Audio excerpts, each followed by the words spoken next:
കൊല്ലം നഗരത്തിലെ ഫ്ലെക്സ് ബോർഡുകൾ നീക്കുന്ന നടപടി തുടരുമെന്ന് കോർപ്പറേഷൻ അധികൃതർ. കഴിഞ്ഞ ദിവസം ജസ്റ്റിസ് ദേവൻ രാമചന്ദ്രൻ നേരിട്ട് ഇടപെട്ടിട്ടാണ് നഗരമധ്യത്തിലെ ഫ്ലെക്സ് ബോർഡുകൾ നീക്കം ചെയ്തത്. ഹൈക്കോടതി ജഡ്ജിയുടെ ഇടപെടൽ കോർപ്പറേഷൻ അധികൃതരെ ആക്ഷേപത്തിലാഴ്ത്തിയതായിരുന്നു. കോടതി സമുച്ചയ ശിലാസ്ഥാപനത്തിനായി കൊല്ലത്തെത്തിയ ജസ്റ്റിസ് ദേവൻ രാമചന്ദ്രൻ കണ്ടത് ചിന്നക്കട റൗണ്ടിൽ തല ഉയർത്തി നിൽക്കുന്ന ഫ്ലെക്സ് ബോർഡുകളായിരുന്നു. ഉടനടി കോർപ്പറേഷൻ സെക്രട്ടറിക്ക് കർശന നിർദ്ദേശം. ബോർഡുകൾ മാറ്റിയില്ലെങ്കിൽ പിഴ ഈടാക്കുമെന്നുള്ള ജഡ്ജിയുടെ താക്കീതിന് പിന്നാലെയാണ് നടപടി. 1 മണിക്കൂറിനുള്ളിൽ ഫ്ലെക്സ് ബോർഡുകൾ നീക്കം ചെയ്തു. ഹൈക്കോടതി ജഡ്ജിയുടെ ഇടപെടലിൽ ചിന്നക്കട റൗണ്ട് ക്ലീനായി. എന്നാൽ അതിനുശേഷവും നഗരത്തിലെ പല ഭാഗത്തായി ഫ്ലെക്സ് ബോർഡുകളും ബാനറുകളും ഉയർന്നു.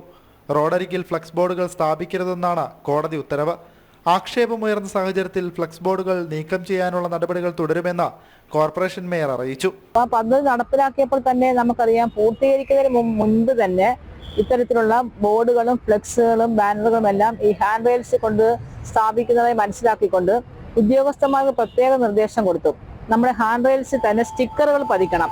ആ സ്റ്റിക്കറുകൾ പതിക്കുമ്പോൾ നമ്മൾ മേലിൽ ഇത്തരത്തിലുള്ള പോസ്റ്ററുകളും ഫ്ലെക്സുകളും ബാനറുകളും ഈ ഹാൻഡ് റെയിൽസ് സ്ഥാപിക്കുന്നത് ശിക്ഷാർഹമാണെന്നും പിഴ ഈടാക്കുമെന്നുള്ള സ്റ്റിക്കർ പതിക്കാൻ വേണ്ടിയിട്ട് ഞങ്ങൾ ഉദ്യോഗസ്ഥന്മാർക്ക് നിർദ്ദേശം കൊടുത്തു. സ്റ്റിക്കർ പതിപ്പിച്ച ശേഷം ബോർഡുകൾ നീക്കം ചെയ്യാനായിരുന്നു മുൻപ് തീരുമാനമെടുത്തത്.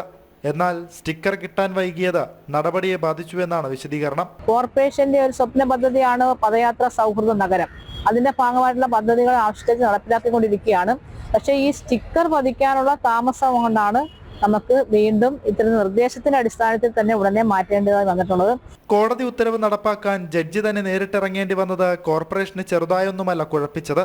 നിയമ സംവിധാനങ്ങളോട് അധികൃതർ കാണിക്കുന്ന അനാദരവാണ് ഇത്തരം സംഭവങ്ങളെന്ന ആക്ഷേപവും വ്യാപകമാണ്. ജനം, കൊല്ലം.